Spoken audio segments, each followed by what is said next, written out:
श्रीमद् भगवद गीता के दिव्य ज्ञान की इस यात्रा में आप सभी का पुनः स्वागत है। पिछले अध्याय में हमने समझा कि कर्म से भागना नहीं, बल्कि निष्काम भाव से अपने कर्तव्यों को निभाना ही असली योग है। अब इस श्रृंखला को आगे बढ़ाते हुए हम गीता के सार को अत्यंत सरल शब्दों में समझ रहे हैं, ताकि आप इसे अपने आधुनिक जीवन की चुनौतियों में उतार सकें। इस पावन संदेश को सुनने के लिए आप किसी शांत जगह पर बैठ जाइए जहां शोर न हो। अपनी आंखें बंद कर लीजिए और पूरी शांति के साथ इसे अनुभव कीजिए। यदि आपके मन में कोई प्रश्न हो तो आप हमें कमेंट के माध्यम से बता सकते हैं। आइए आगे बढ़ते हैं। अध्याय 4 ज्ञान कर्म संन्यास योग। श्रीमद् भगवद गीता के चौथे अध्याय का नाम है ज्ञान कर्म संन्यास योग। इस अध्याय में भगवान श्री कृष्ण अर्जुन को बताते हैं कि यह दिव्य ज्ञान उन्होंने सृष्टि के आरंभ में सूर्यदेव को दिया था, जो परंपरा से लुप्त हो गया, और अब वही पुरातन ज्ञान वे अपने प्रिय मित्र और भक्त अर्जुन को दे रहे हैं। यहीं पर कृष्ण अपने अवतार लेने का रहस्य उजागर करते हैं।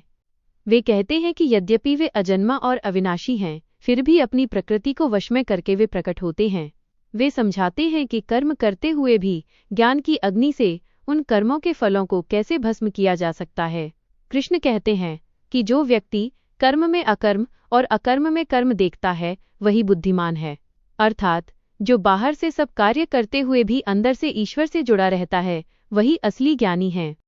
इस अध्याय में ज्ञान की महिमा को सर्वोपरि बताया गया है। भगवान कहते हैं कि ज्ञान के समान पवित्र करने वाला इस संसार में और कुछ भी नहीं है। इस अध्याय का सबसे प्रसिद्ध श्लोक है, यदा यदा हि धर्मस्य ग्लानिर्भवति भारत, अभ्युत्थानमधर्मस्य तदात्मानं सृजाम्यहम्। हिंदी अनुवाद, हे भारत, जब जब धर्म की हानि और अधर्म की वृद्धि होती है, तब तब मैं अपने स्वरूप को रचता हूँ, अर्थात प्रकट होता हूँ। जीवन में इस अध्याय की सीख। अध्याय 4 हमें ज्ञान और विश्वास की शक्ति सिखाता है। आज की भागदौड़ भरी जिंदगी में हम अक्सर भ्रमित हो जाते हैं कि हम जो कर रहे हैं वो सही है या गलत।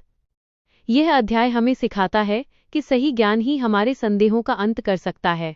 कल्पना कीजिए, जब हम किसी दुविधा में फंसे होते हैं और हमें समझ नहीं आता कि कौन सा रास्ता चुनें, उस वक्त हमारा संदेह ही हमारा सबसे बड़ा शत्रु बन जाता है। कृष्ण कहते हैं कि संशय करने वाले व्यक्ति को न इस लोक में सुख मिलता है और न परलोक में।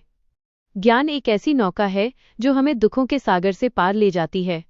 ये अध्याय हमें ये भी सिखाता है कि भगवान हर युग में, हर परिस्थिति में हमारे साथ हैं।